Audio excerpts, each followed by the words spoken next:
Respected elders, brothers and sisters, at this time I read to you from Surah Dukhan some of the first few ayahs in front of you. This is a famous surah, and in this surah Allah Ta'ala has spoken about such a night, which is the night of Barakat.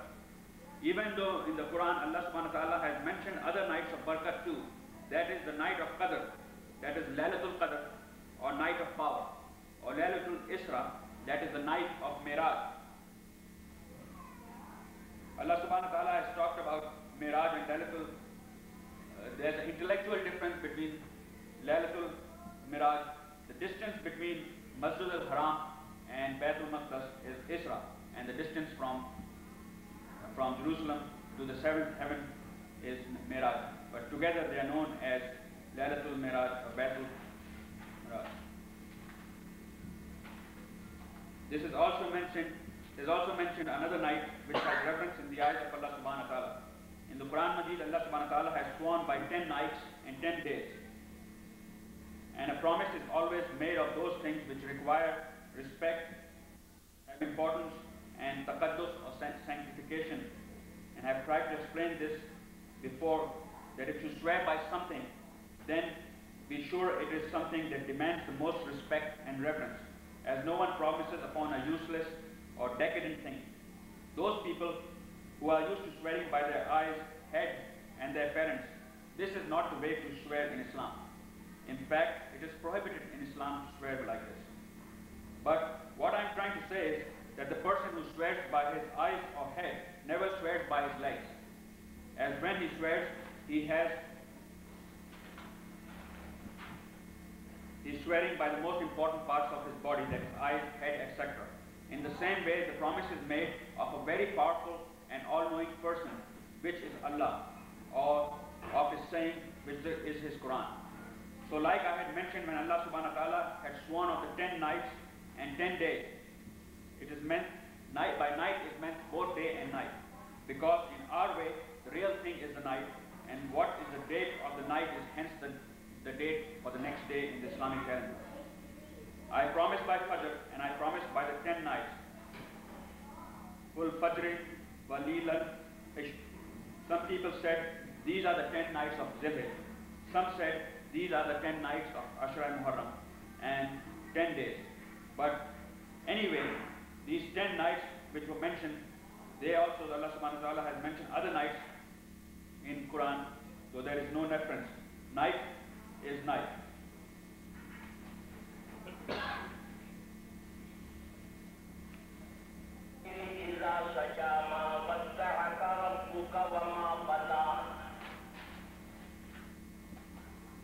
The Quran says, promise is made by the day and a promise is made of the night. If you reflect, you'll notice that one night is Laylatul Qadr, another is Laylatul Mubarakah, and another is Laylatul Isra. If we set these aside and reflect, then we realize that it is up to you and me to make every night a night of Laylatul Qadr, every night into Laylatul Baraat.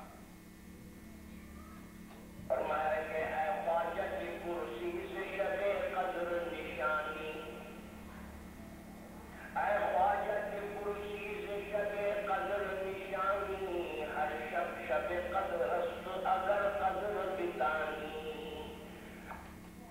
If you get up every night and perform nawafil and remember Allah, then you make every night into Laylatul Qadr. Night has been set aside for prayers. Hazrat Shah Abdul Aziz Muhaddis Delvi Rahmatullah Alayh has written, he has said that night is night, but by man's deeds 2 nights have become famous. Shab Abidan, at nightfall, a person notices that Allah's creation has gone to sleep and a black blanket has spread over the earth of darkness. Then Allah's obedient creatures stand up and talk to their Creator. They pray for Allah. These people are called Shabbedar, who get up at night, and this is the night of Abis. These people wait for the night the same way you and I wait for the day to come. They have the urge to get up and stay up all night. Unme raaton mein lazzat hai, din mein nahi. For them there is a lot of attraction and peacefulness in the night and not in the day. There is pleasure in being alone rather than in the company of other people. Hazrat Sheikh Abdul Qadir Jilani has a famous story associated with the Sultan-e-Sanjar. Sanjar is the name of a place in which Khwaja Muinuddin Chishti Rahmatullah Alayh used to live, and that place was Sangar. He went from Sangar to Baghdad, and from Baghdad he went to Delhi, and from Delhi he used to rest in Ajmer Sharif, which has become famous due to him. Sultan-e-Sanjar said to Sheikh Abdul Jilani Rahmatullah Alayh that I would like to give you a portion of my estate so that from the income from the land you will be financially independent, and hence you will be able to pray to Allah subhanahu wa ta'ala without any worldly pressure. It is written that he rejected this offer and wrote this back to him.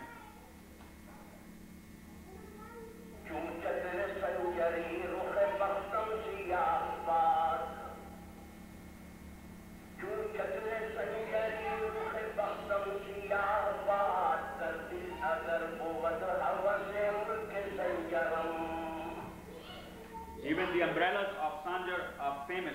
Chatar means umbrella, and the philosophy behind an umbrella is that an umbrella is always black, because black is a color that has the quality of absorbing the rays of the sun, the heat of the scorched sand.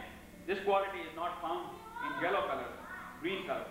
White color, in fact, pulls the heat towards itself, and the quality of the black color is that it absorbs the heat towards itself. So the person wearing a black dress does not feel the heat in the hot sun. Hence the umbrellas are always black. So he declares that the same way that the black umbrella of Sangar is black, may my future be as black if I have even the slightest earning for the estate that you offer me. I believe Maulana Thanvi has used Maulana Rumi in these Farsi verses that he quotes.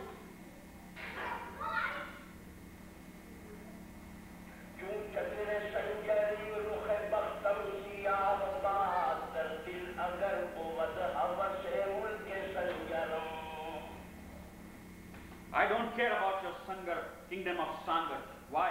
Hazrat Maulana Thanvi Rahmatullah Alayh used to say that when the people of religion, when these people say these big things, they are not blowing out of proportion and they are not being superficial.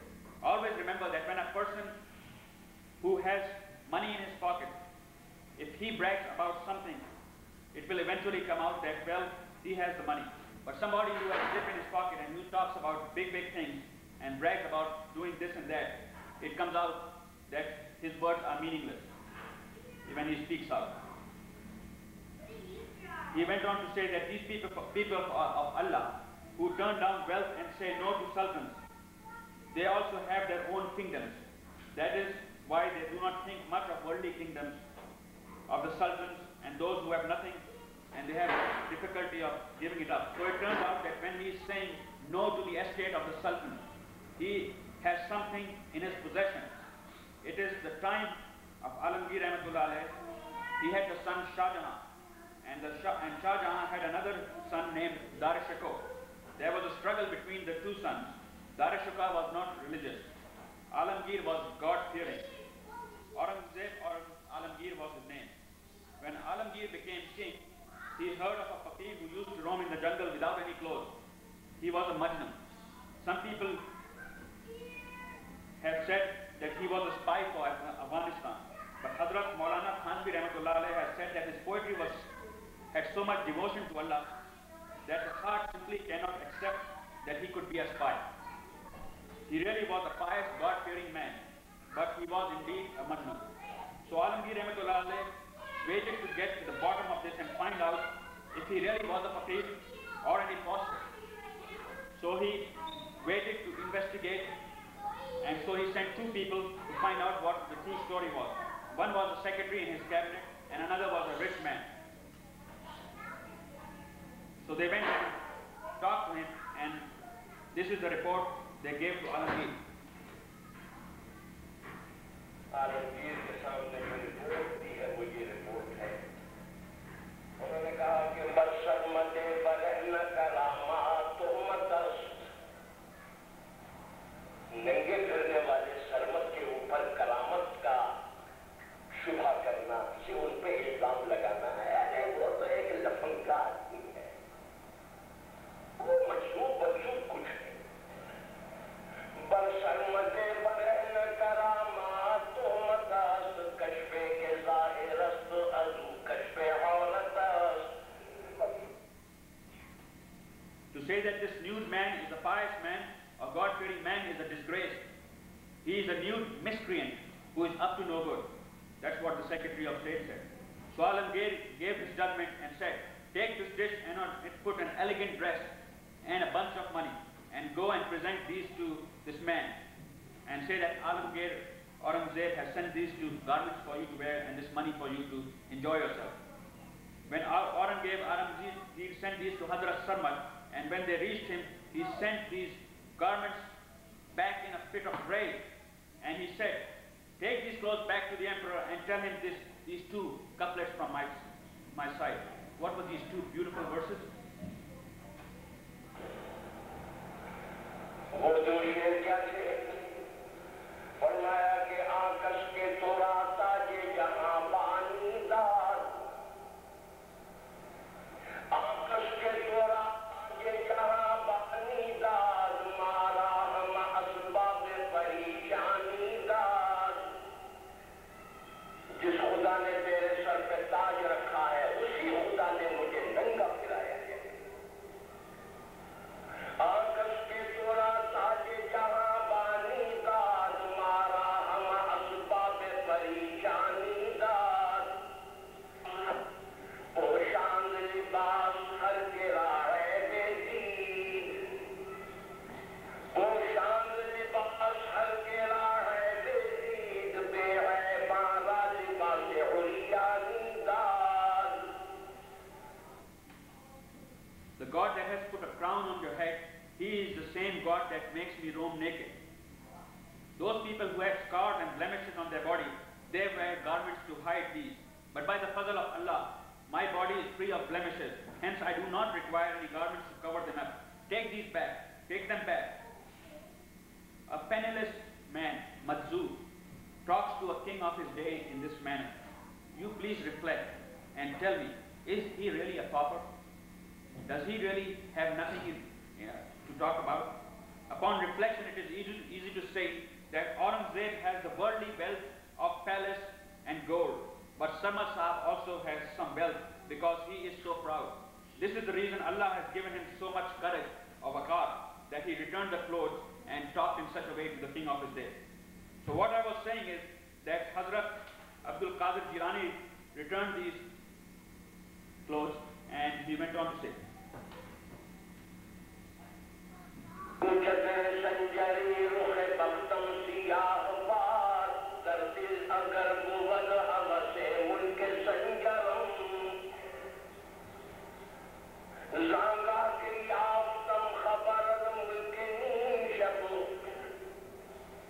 तेरे पास दिन की सल्तनत है, मेरे पास रात की सल्तनत। ज़ांगा की आफ़तम खबर मुल्क नीम शब, मन मुल्क नीम रोज़ बयक जौनमी खरम वाला यक। At night in solitude, you have king, you have the wealth and the kingdom of the day. I have the kingdom of the night. At night in solitude, when I fold my hands and stand in front of Allah subhanahu wa ta'ala, the sultanate that is granted by Allah to me is so magnificent that I am not even willing to exchange it for even one brief moment of your kingdom. Hazrat Maulana Thanvi Rahmatullah Alayhi used to say, history is full of people in the 1400 years of Islam. There are many periods that you will find examples of wealthy people, kings, rich businessmen, people of wealth who gave up all that for the solitude and set out to pray and gave up all their worldly goods. But in the whole history of Islam, or indeed mankind, you will never find that a servant, a dervish, a pious religious man of Allah who left his humble abode or comely surrounding for the prayers to get back to this palace or these worldly things. Not even one example in history that will you find. So from this we conclude that the world of wealth and satisfaction that these people have is so great that the material wealth of our world has no significance, no bearing to these people who care about the hereafter. So the reason for my talking to you was that Allah subhanahu wa ta'ala has made one night which is called Laylatul Isra, another is Laylatul Qadr, another is Laylatul Mubarakah, and then there are the 10 nights, and then there are the regular nights. He has also made every night is the night of power. Clasp your hands and pray to him every night, and you will feel that every night is indeed Laylatul Qadr. Anyway, there is the month of Shaban, and I said last Friday that this month is really the tamheed, or the preparation for the month of Ramadan. And by saying the word tawheed, I tried to explain that in the same way that before Farz we offer Sunnah prayers, and after Farz we pray Sunnah and Nawafil. In the same way, the month of Shaban is the preparation for the month of Ramadan. And what is the purpose of Sunnah? The purpose of Sunnah is that the prayer, even though it may be for 1,000 years, it may be for 1,000 years, but yet it is not accepted until it is done with khusu or khuzu. That is, until it is offered from the bottom of the heart. Many times prayers of months and years may not be acceptable, but one moment's prayer is acceptable because at the moment it was offered from deep down the heart with the right intentions. There is a hadith that Maulana Sahib mentioned.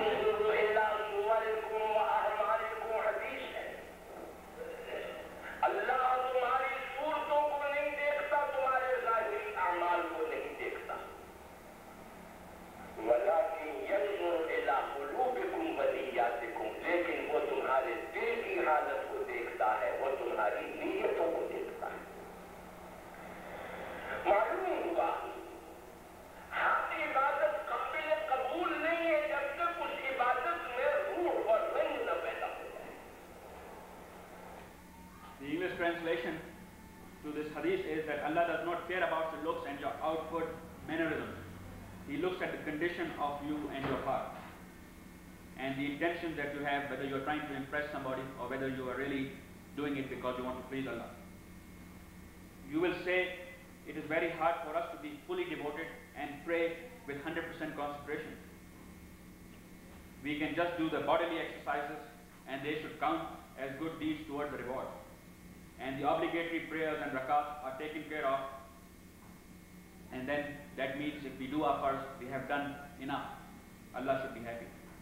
Pray tell me, do you adopt the same attitude towards your jobs, towards your businesses? What about the matters that contain the hereafter? You adopt such a lackadaisical attitude and approach about them? Any prayer, be it salah, fast, hajj, is not acceptable so long as it does not have this ikhlas or kafiyat al-huzuri. That is, it is offered with the right intention from the bottom of the heart. So long as it doesn't have it, it may not be acceptable. There is no reason to give a lot of time at this moment to this point. The question is that the obligatory prayer that you offer, how do you get khusu or khuzu, that is feeling of this right attitude into them? These sunnahs that you offer before the prayer and the sunnahs and nawafil that you offer afterwards, these are to give the feeling of khusu and this kafiyat of ikhlas to these first prayers. This is a very practical and proven method. One person offers first and sunnah prayers, and another person offers first without the sunnah. The position of both will be remarkably different. If was a meter available in the scientific age, that's very possible, but not for this, then the meter would tell you that there is a remarkable difference between the two people of Allah. By Allah, the people of Allah really know how to explain things. Hazrat Maulana Thanvi has said that if you suppose that you have two employees, you call one employee, and at that time that employee was sleeping, or he was resting, or he was talking, or busy in his worldly affairs. You direct him to do something for you. He starts to do the job, and he said, there is another employee. You call him. He was already actively involved in working for you. And he went on to say that there will be a remarkable difference between the work that is done between the first employee and the second employee, because of the kafiyat or the attitude that these people had. The one who started working for you, all of a sudden from his daydreaming or his worldly affairs that he was involved in, he is not as dedicated to you as the other employee who was already obediently carrying out your orders and just added the last instructions to what he was already doing. In the same way, the sunnah that you have offered create that special ikhlas in the farz that you offer after your farz, and the farz of someone who didn't offer sunnahs. There is a world of difference between the two of them, like the distance between the heavens and the earth. So we find out that the biggest advantage of these sunnahs is that they create ruh or soul in the farz. That is, really get your concentrations, your feelings going. They create this all-important feeling of khushu and khuzu. It's very hard to translate that to English. There was a time when there were no airplanes. In fact, people had a hard time finding a ship to travel. People used to walk to Hajj. I think Brother Asif can relate to it with his last Umrah that he did. Because everybody who left on a journey, before leaving, they would settle all their worldly accounts with their relatives, with their neighbors, and ask for forgiveness from everyone. Kaun jeeta hai teri zulf ke sar hone par.